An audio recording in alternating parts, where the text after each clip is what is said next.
Annie, are you okay? Will you tell us that you're okay? With the sound of the window, with something. I lost the words. Hello and welcome to the next episode of Matt and Todd Go to the Movies, with just Matt and Todd this time, the original duo back for a classic, I would say, podcast. This is the podcast where we saw a movie at our local Regal Cinema Theater, and now we're going to talk about it in Matt's Honda Pilot, in the parking structure right next to the movie theater. We're going to talk about such things as, should you see this movie? Should you not see this movie? Do you need to bring some family members, or should you go by yourself? Can you bring a date? Should you snack, nap, or craft? You know, do you need to pay attention hardcore to the details, or can you just relax and let your mind just go? We'll try to answer some of that, none of that, all of that. I don't know. I am Todd Domer. And I'm Matt Malloy. Yes, welcome. We saw a movie. This movie is called The Woman in the Yard. It is about a woman in a yard. But we'll get to that in a minute. You're not wrong. First of all, is there anyone in this film out of the cast of a total of 5 characters? Yep. That is famous, that we might know, we might recognize? I would say the only person is the guy who played the dad, which his name is Russell Hornsby. And he's been in just a lot of stuff, TV, movies. He was in Fences with Denzel. And, I mean, he's got a pretty extensive filmography and stuff like that, but he's never the main character. So. And he sure wasn't the main character in this. No. I would use a classic Tim line here and say, he's one of those character actors that you see around. You see him around, yeah. Well, you do see him around, but not much in this film. So what is this movie, The Woman in the Yard, all about? Well, does feature a woman in the yard. For about 80% of the film. Yeah. We have a woman in a yard. Yeah, she's in the yard a lot. So we are introduced to a family, a woman who has some kind of leg injury named Ramona, and she's there with her 2 kids. It seems like she's down on her luck. The power goes out, and they don't have a lot of food. Like, you know, this injury has taken something out of her is kind of the gist that we get. And then a woman appears in the yard, you know, all in black with a black veil over her face, and the movie is spent trying to figure out what this woman is there for. Why is she there? Does she have extra powers? And if she does, what are they? Is she a supernatural type of person or creature? Yep. And we just don't know. And so the movie is spent trying to figure that out, and without revealing kind of any of the ending, that's about all I can say probably about the movie itself. So that being, there's a very distracting thing happening here in the parking lot today. Some people are just very intrigued by this one car. It is a Mitsubishi. I'm going to compare it to like maybe a super small Range Rover. Yeah. Like almost like if you blew up a little bit of a smart car. Yeah. You know, it's somewhere between a smart car and a Range Rover, size-wise. And they've got Hawaii plates, so they drove here over the ocean to get here. Yeah, and the family got real close. They were like touching the vehicle. Yeah. And then they walked away. And then they did walk away. But... those vehicle touchers. Yes. So anyway, back to our podcast here. We'll stop describing what's happening in the parking lot, but I won't promise we'll never do that again. We will do that again. I'll promise that. You need to know what's happening in this parking lot. I mean, now this is not a Thursday night. Yeah. You know, and it's much earlier than we typically, so we don't see all the riffraff. We're used to the riffraff that comes around. Tonight, not the family wholesome fun of car inspectors. That's right. That's what we've got tonight. Yeah. So, something else that we've got tonight, Todd, is your gut reaction to a woman in the yard. The woman in the yard, in fact. The one. So... You know what, Matt, I'm going to take a second here and just say that was a smooth transition. I want to give you props for that. Thank you. That was good. Appreciative. So, all right, this is going to be a difficult movie because it's almost like the biggest thing that I think you and I are going to want to talk about. It's almost like we can't talk about. I will say, and I want you can accept this as a spoiler, but I do want to put out a warning that this movie is heavily about suicide. Yeah. And I would argue, as someone who has experienced that, lived through that, this movie made me feel real uncomfortable near the end. Real uncomfortable.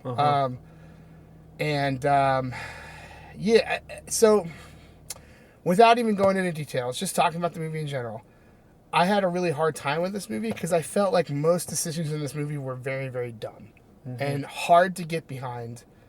Like so this isn't a spoiler. Like, they sit all day long with this woman in their yard in a chair, sitting and staring at them after a super weird, uncomfortable conversation between the mom and the woman in the yard that, like, put everyone on nerves and is like, well, you know, now they have a chicken coop where the chickens are dead. Like, things are happening here. Yeah.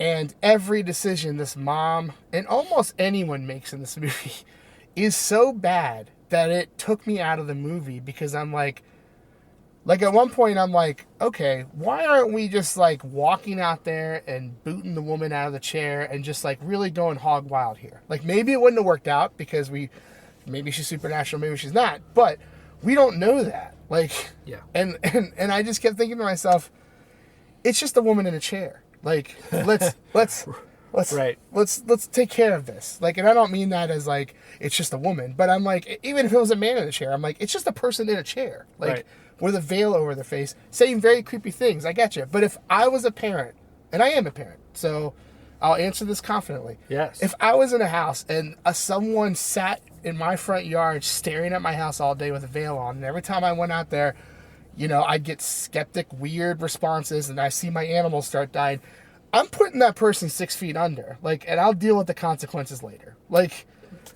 that's, as a person who's like, if my family's in the house, I just kept thinking to myself, I can't respect anything that's happening right now because, like, take care of some business. Like, maybe it wouldn't have turned out well. Maybe you go out there and try to do something, and the woman in the yard really does have powers or something like that, and things don't go your way. But no one tried.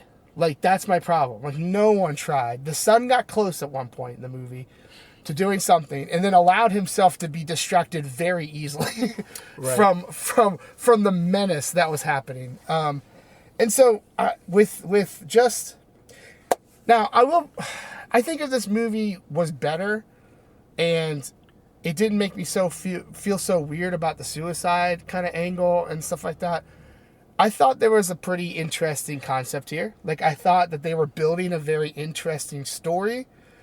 They just weren't doing it well. Like, I think if you strip so much down from this movie, I think there's a solid, suspenseful thriller here. And I'll give it credit, because I really didn't want to see this movie. Like we talked about before we walked in, I was very upset we were seeing this movie. And then the clientele of the movie walked in with plenty of people who talked through the entire movie, and I was further like, this is just horrible. But I will say, I thought that there was an interesting story at the core of this, and I just felt like it got handled very wrong. Very poorly, I should say. I thought the acting was okay. There were times where I thought the three actors who are basically prominent in this movie, at times I'm like, well, they brought it, and at times I was like, I don't know if I'd use that take. I think I might have said, all right, let's try it again. So, you know, like, I don't think there's any scenes in this movie where the acting is so spectacular that I would give total credit to the acting in this movie. I think they just did enough to move the story along. I could see a lot of people liking this movie. Like, I think I could really see that.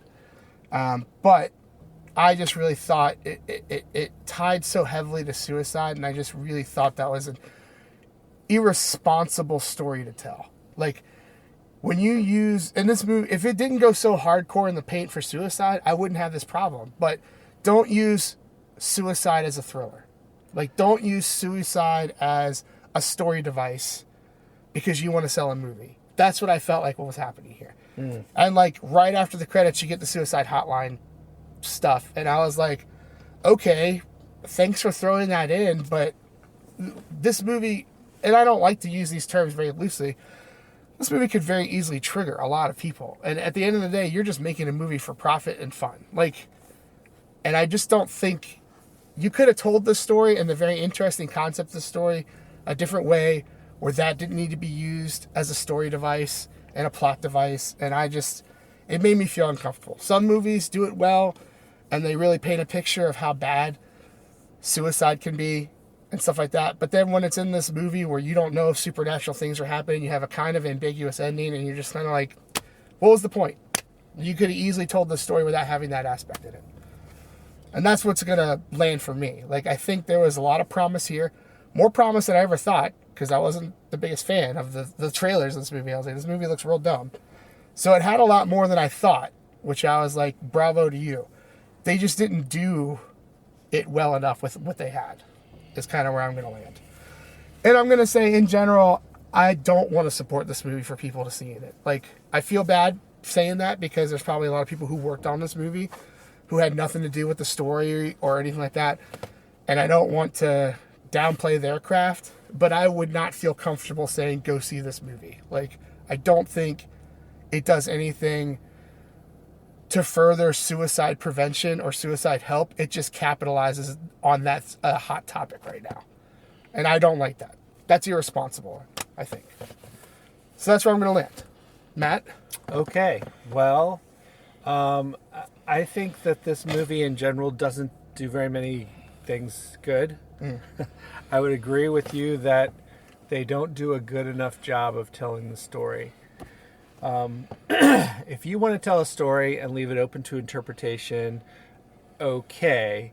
But when all of the interpretations are very far-fetched, shall we say, or just don't make sense, that's a hard way to go about what you're doing.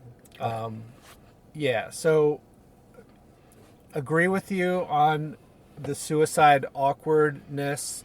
There's one scene near the end that's just very tense and almost sickening.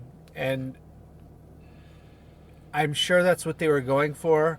I'm not sure if you should go for that in a movie ever. Yeah, especially a movie that is just like, the point of the movie is not, let's help people who might have a problem like this. It is just used as a story, like a plot device. Right. In the movie. Right. So, I thought that the movie did an okay to good job of building suspense at different points. Yeah. There were some clever things done with the use of shadows and light, and that was probably the best it got. I thought the acting was, like you said, very uneven. Some good, some bad. Special effects were kind of all over the place. Absolutely. I think they did do some interesting things with shadows and supernatural control of shadows, but it didn't add up to something that fits with physics or anything like that. Like, it just seemed like, okay, now the shadow is batting this thing and the thing moves, and it moves in a way that it wouldn't really move. So, I thought this movie didn't have a lot to offer, other than it did build some suspense at different points, but it was in service to a story that really, there wasn't a lot there. I mean, yes, we're trying to figure out why this woman's in the yard. Do we get an answer to that? No, I don't really think we do. Yeah, I mean, I think they gave as much as an answer as they knew. Yeah. I don't think they flushed it out. So Yeah. they were like, well, let's just let them peek behind the curtain just a tad, because we don't really know what we're doing. Right. So. Right. I wrote this movie, and I don't know what it's actually going on and actually not going on. Right. And I do, the suspense got me there. They got me there as in the fact that I was interested to see how this would play out. Yeah. I wasn't exactly having the best time, but it did do a good enough storytelling at times for me to be like, well, I'm interested. And I use this phrase a lot. They just could not land this plane. the plane never descended for a landing. Right. It just is still up in the air going. And you're like, well, that's not fun. We got to come down at some point. Like, we got to land this thing, wrap it up. Like, let's get some conclusions in here, maybe some character growth and stuff like that. And it's like, no, you don't, no. Yeah. Yeah, I felt like the director took some scenes and was really like I feel like this director may be good at crafting suspenseful camera work and doing that kind of thing, and did it several times very well throughout the movie, but didn't have a lot to deal with from the screenplay or the writing aspect. So, I don't think this is a good movie, though I was interested to know, like, I would say this movie would get a lot better rating for me if they kind of spelled things out about what was actually happening. 100%. Yeah. They left it way too incredibly vague. Right. And they get to the most frustrating point to me about this movie, besides the suicide thing. I don't want to trump that. That is the most frustrated I am about this movie. Yes. Is that they acknowledge the woman in the yard and they slightly explain who she might be. But you are not led down a path of truly understanding who or what this person is. Like, we're going to make it integral to the story, kind of, that this woman is here and exists. However, we're not going to fully flush out who or what she is. Right. So, good luck with that. Yeah. And there's times where you can leave that stuff up in the air and it is fine. And it lands the plane and you can get a solid story out of it. It just didn't happen with this one. Yeah. It was okay at making you understand it was okay at making you want to understand what was going on here. Right. It was terrible at telling you what actually did go on. Right. Because the ending of this movie, it's like all of these things have happened. Now they haven't happened. Did they ever happen? Who they happened to? Right. There's just this crazy stuff happens at the end. But anyway, Totally. that's me. I didn't like it. I didn't think it was good, and I don't think you should see it. Yeah. So, Well, getting down to the nitty gritty here. How many, let's go with how many plush penguin dolls would you give this movie? Plush penguin. Mm-hmm. Plush penguins comes into play here in this movie. Somewhat. Yeah. 0 being the worst, because then you have none, and that's just not fun. 5 being the best, because then you got 5, and, well, that's a little plush penguin party right there for you. Yeah, and that is the total number of actors in this movie. That is true, yeah. 5. So, I'm not going to go with the total number of actors in this movie. I'm going to go with 1.1 plush penguins out of 5. Like I said, I think this movie was sort of okay at a few things and bad at a lot of things. So yeah, I don't recommend seeing it. And 1.1 is my rating. Sure, here. absolutely. Yeah, I'm not far off. I'm at a 1.4. Mm-hmm. I just and honestly, it got that high to me because I do think, stripped down, there's an interesting story here. They just failed to tell it. Yeah. Yeah. And maybe the person who created the story or wrote the first script or whatever, like, who knows what it actually started as versus what we see now. Sure. But yeah, I mean, like, I couldn't support seeing this movie. I mean, even if I liked this movie, which would be a shocker, even if I liked it, but still had this weird feeling about the suicide stuff, I still would land on, oh, it's a 3.5, but I still don't recommend you go see it in theaters. Like, I just think that kind of stuff is just so irresponsible. And what's the point? Your movie is not more important than this real illness that happens and people have to deal with. Right. Is kind of where I'm going to land. Yeah. Not everything has to be a movie. Not everything does. That's right. Certain subjects we can just leave out of the movies and leave out or of if our it is a lives. movie designed to inform and inspire in that area and to really be used for, like, I would not that this compares at all, but I would say Inside Out 2. That movie can be used as a way to, like, you know, littler people, not like, you know, I mean, like, kids. Watch that movie. Oh, we can have a real discussion about emotions now. This helps you understand emotions and understand the ramifications of some emotions and can lead to a conversation. This doesn't do any of that. Right. Period. Yeah, and I feel like there have been movies which have handled suicide in a perfectly fine manner. Right. It wasn't, a main plot point, or if it was sort of like, this is someone who couldn't find a way out. And, Right. And this is what they did about it. So we don't really like this movie, I think is where we're coming down to. So let's wrap it up here. It's not even the movie we were supposed to see when we came down here. That is true. That's what's killing me right now. We came for another movie, and Regal did it to us again, where we checked the day before, and they have all these showings, and everything's right, and then we check the day of, and everything's changed. Yeah. It's like, stop doing that. Like, we were in line for tickets, and we realized that the showing was not the showing. Yeah. So, unfortunate. Well, maybe one day we'll learn our lessons. Make sure we always check day of. Right. Well, that's going to wrap it up for this episode of Matt and Todd Go to the Movies, where we reviewed The Woman in the Yard, and we gave it an average rating of 1.25 plush penguins out of 5, which isn't a very good rating, and we don't really recommend you see it. So, yeah. But thank you for listening to the podcast, downloading, subscribing, all those good things. Please continue to do it. And we will see you next time. Da da da da da da da da. Da da da.